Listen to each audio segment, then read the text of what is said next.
c'est Harry Sultan. Le gouvernement britannique nous dit que vous devriez réfléchir avant de publier, d'accord? Et selon cette logique, ils sont devenus le pays avec le plus grand nombre d'arrestations pour des commentaires en ligne. Le Royaume-Uni a arrêté 2 fois plus de personnes que le gouvernement biélorusse, soit 12 183. Regardez qui est en troisième position. L'Allemagne, un autre bastion de la démocratie libérale occidentale. Et regardez, la Chine est en fait en dessous de l'Allemagne, du Royaume-Uni et de la Russie. Le méchant Poutine, je n'aime pas Poutine d'ailleurs, pas du tout. Poutine, la Turquie de toute façon. Donc vous voyez le tableau, oui, donc Keir Starmer vient juste de publier ceci. Regardez ça. Je suis ravi qu'Allah Abd al-Fattah soit de retour au Royaume-Uni et qu'il ait retrouvé ses proches qui doivent ressentir un profond soulagement. Je tiens à rendre hommage à la famille d'Allah et à tous ceux qui ont œuvré et milité pour que ce moment arrive. Le cas d'Allah a été une priorité absolue pour mon gouvernement depuis notre arrivée au pouvoir. Je suis reconnaissant au président Sisi pour sa décision d'accorder la grâce. D'accord, voulez-vous savoir qui est cet Allah Abd al-Fattah? Voilà qui il est. Cher sioniste, s'il vous plaît, ne me parlez jamais. Je suis une personne violente qui a prôné le meurtre de tous les sionistes, y compris les civils. Alors, fichez le camp. Il a aussi dit cela. Pouvons-nous revenir à tuer des sionistes, s'il vous plaît? Il semble être plus violent quand nous restons non violents, d'ailleurs, il a dit cela. Aussi pourquoi? De temps en temps, je rappelle aux gens que je me réjouis lorsque des soldats américains sont tués et que je soutiens le meurtre de sionistes, même de leurs civils. Il a aussi dit « Cher doctorant international, au fait, je suis raciste. Je n'aime pas les blancs, alors fiche le camp. » De plus, Al-Fatah a également déclaré « Prouve une fois de plus que l'humanité ne sera pas sauvée tant que nous n'aurons pas commis de génocide contre tous les blancs. » Et entre parenthèses, il a dit « Certains de mes meilleurs amis sont blancs. Quel genre de fou est ce type ?» Donc parce qu'il est tellement fou, il a été arrêté par le gouvernement égyptien et il a passé 10 ans en prison et il a été oublié. C'est un connard, je m'en fiche, Égypte, occupe-toi de lui. Mais sa famille était au Royaume-Uni et sa famille ne voulait pas aller vivre avec lui, donc il est sorti en septembre cette année ou l'année dernière. Je ne sais pas, détail sans importance, mais il ne pouvait pas retourner au Royaume-Uni. Pourtant, sa famille musulmane, avec un petit garçon, une femme, une mère, etc. Ils ne voulaient pas aller vivre avec leur fils en Égypte, c'est à quel point ils veulent vivre au Royaume-Uni. Mais en même temps, ils détestent tellement ce pays qu'ils veulent commettre un génocide contre tous les Blancs. Je ne comprends pas, qu'est-ce qui m'échappe? Qu'est-ce qui m'échappe? J'y pense beaucoup, vraiment. J'essaie de me mettre à leur place. Et je viens même de cette culture, pas de la culture égyptienne. Mais tu sais, la culture musulmane est assez similaire. Je ne comprends pas, je n'arrive pas à me l'expliquer. Je peux quand même comprendre l'esprit d'un islamiste. Ces gens ratés, parce qu'ils sont des ratés, ils sont en colère, ils sont amers, parce qu'ils n'ont pas réussi à soumettre le monde selon leur ordre mondial. C'est l'Occident.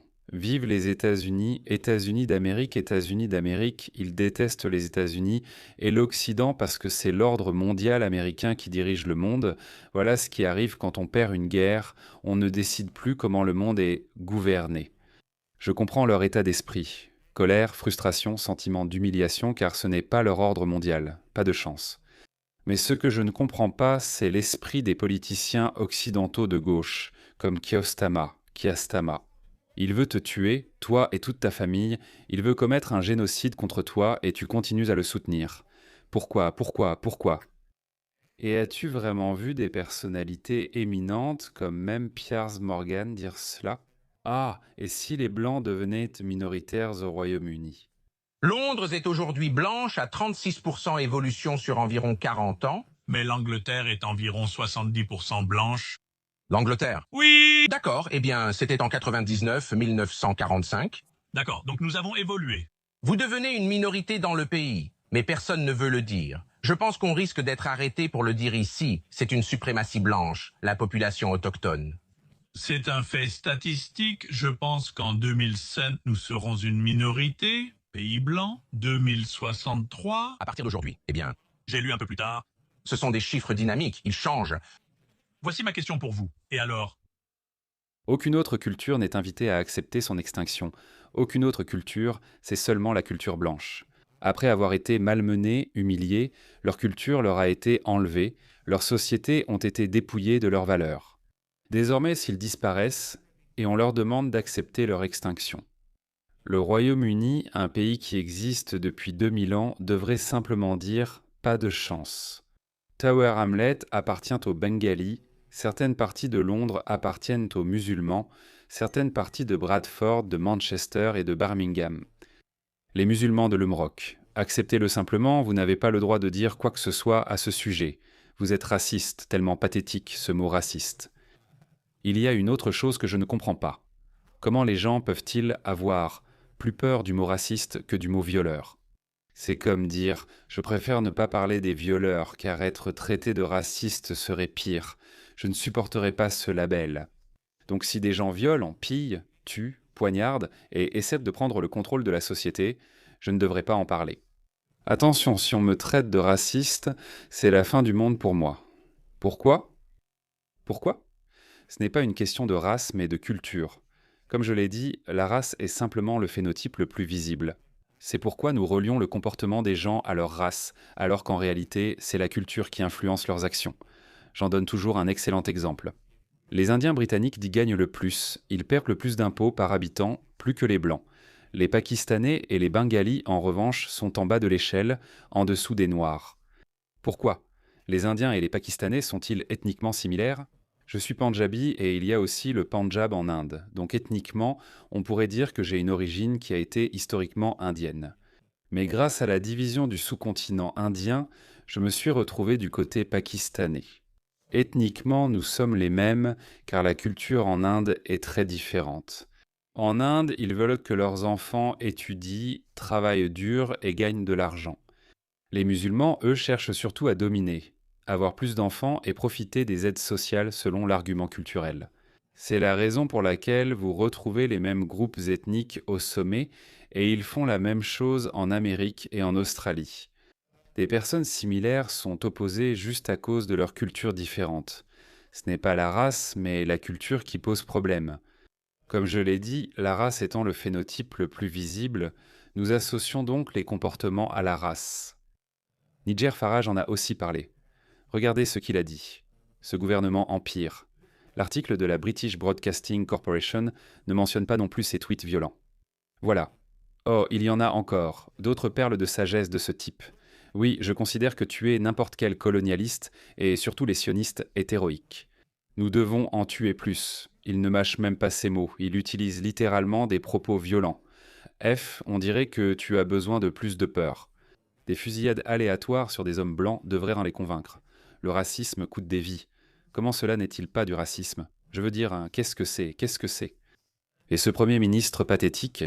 Je pense que Anthony Albanese est le pire Premier ministre de l'histoire de l'Australie, et je pense aussi que Keir Starmer est le pire Premier ministre de l'histoire britannique. En remontant jusqu'à Sir Robert Walpole, je crois que c'était son nom. Et vous avez eu, je ne sais pas, quelque chose comme 70 ou 80 premiers ministres entre-temps, oui, en remontant jusqu'au début, même pire que le Premier ministre qui a perdu les États-Unis. C'est tellement mauvais, c'est tellement pathétique. Oh, il y en a encore. Regardez ça, il y en a tellement. Donc les brillants chiens et singes britanniques pensent vraiment que les terroristes vont révéler leurs plans sur Twitter ? Les Britanniques nous ont trompés en nous donnant de mauvaises terres, puis nous avons exploité les Égyptiens palachins pour cultiver des cacahuètes. Ils détestent le gouvernement britannique et tout ce qui touche à la Grande-Bretagne. Mais ils souhaitent toujours vivre en Grande-Bretagne. Rétablissez les lois sur la trahison. Et regardez la couverture de la British Broadcasting Corporation, oh là là, regardez ça, laissez-moi vous montrer ceci. L'écrivain et militant pro-démocratie britanno-égyptien. Voyez comme je souris pour vous. Difficile de croire que c'est le même gars qui a posté ces tweets que je vous ai montrés. Allah Abdel Fattah est arrivé au Royaume-Uni après la fin de l'interdiction de voyager imposée par l'Égypte. Ceux-ci avaient raison d'arrêter cet extrémiste, et regardez qui les protège, regardez qui les défend, ce sont les conservateurs au fait. Les conservateurs ont accéléré sa citoyenneté britannique afin de pouvoir exiger du gouvernement égyptien qu'il le renvoie au Royaume-Uni. Regardez la couverture de la British Broadcasting Corporation.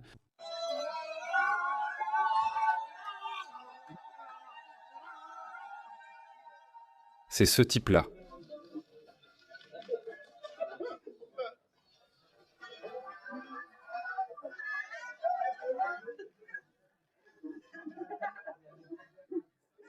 C'était le 23 septembre 2025, donc ils l'ont gardé secret un moment.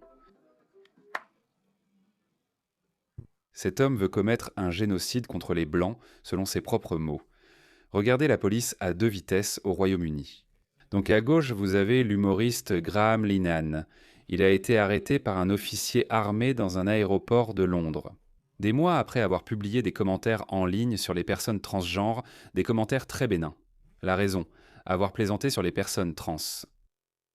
Notre droit éternel de se moquer des idées, maintenant. Le gaz à droite, un activiste britanno-égyptien, a été arrêté en Égypte en 2021 pour ses opinions extrêmement racistes. Si vous voulez savoir à quoi ressemble une bombe à retardement, c'est lui. Il a évoqué le génocide, incité à la violence contre les civils et salué explicitement des attentats terroristes. Il n'a même pas pris la peine de mettre un filtre et a déjà qualifié le sionisme de crime contre l'humanité. C'est une accusation mineure comparée à tout ce qu'il a dit, notamment ses propos soutenant la violence contre les hommes blancs. Le gouvernement britannique a fait pression à plusieurs reprises sur l'Égypte pour sa libération et son retour au Royaume-Uni, et ils ont évidemment réussi. Regardez cette Kia. Starmer tente de le faire libérer depuis des années. Cela a eu lieu en novembre 2022, il devait donc le savoir et en a forcément été informé. Mais écoutez ce qu'il a à dire. C'est absolument hilarant. Quel hypocrite, si l'hypocrisie avait un visage, ce serait celui-là. Et puis-je commencer par évoquer le cas d'Allah Abdel Fattah, comme le sait et l'a dit le Premier ministre, c'est un citoyen britannique, emprisonné pour le crime d'avoir publié sur les réseaux sociaux. Oh, il est emprisonné pour le crime d'avoir publié sur les réseaux sociaux. Oh, quel abruti, sérieusement en dessous de lui. Laisse-moi te montrer quelque chose. D'accord, c'est ma statistique préférée. Le Royaume-Uni est en tête des pays lorsqu'il s'agit d'arrêter des gens pour avoir publié sur les réseaux sociaux, ce qu'il qualifiait de péché capital dans un discours en 2022 à son arrivée au pouvoir. Regarde ça. Le Royaume-Uni a arrêté 2 fois plus de personnes que la Biélorussie. Regarde l'Allemagne est là aussi, un autre brillant exemple de démocratie libérale. Chine, seulement 1500. Qui dit que la Chine est un État autoritaire.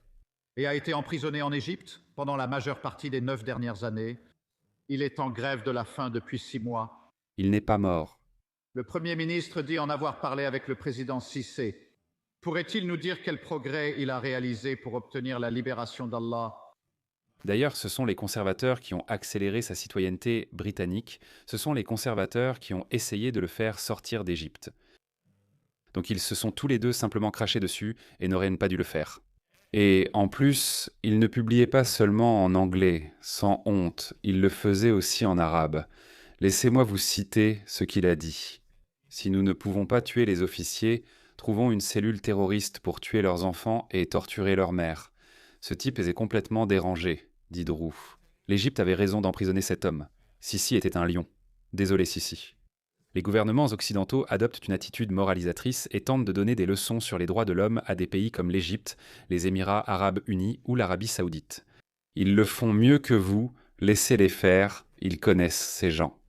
Ce n'est pas provocateur, ce n'est pas la gauche contre la droite, ce n'est pas un débat interne entre 2 politiques différentes, c'est une menace civilisationnelle. Je pense qu'il faut rétablir les lois sur la trahison. Si vous dites « mort à l'Australie », si vous brûlez le drapeau australien, vous allez en prison pour 15 ans et si vous avez la double nationalité, vous serez expulsé. Si vous n'aimez pas ce pays, nous ne sommes pas obligés de vous accueillir. Nous n'y sommes pas obligés. Si nous ne prenons pas ces mesures maintenant, nous allons assister à une forte montée de l'extrémisme d'extrême droite. Ça va arriver. C'est exactement ce qui se passe en Grande-Bretagne. La Grande-Bretagne risque une guerre civile. Les amis, bon, il faut que je vous parle de quelque chose de très sérieux et c'est ça, brûler le drapeau américain, wallahi. C'est une belle image, mais ce n'est pas suffisant. Nous devons détruire tous les systèmes capitalistes et impérialistes qui existent. Nous devons brûler le gouvernement américain, c'est-à-dire le gouvernement mondial, organisation terroriste jusqu'à la racine. Nous ne pouvons plus laisser les pires, les plus violentes et mauvaises personnes nous diriger, car elles continueront à faire de ce monde un cauchemar pour tous. Alors continuez à brûler ce drapeau américain taché de sang génocidaire et créé par des esclavagistes. Je m'en fiche. Mais assurez-vous aussi de faire votre part pour démanteler tous les systèmes qui rendent possible toutes ces atrocités dans le monde. D'accord, merci et libérez la Palestine. À mort l'Amérique. Rétablissez les lois sur la trahison.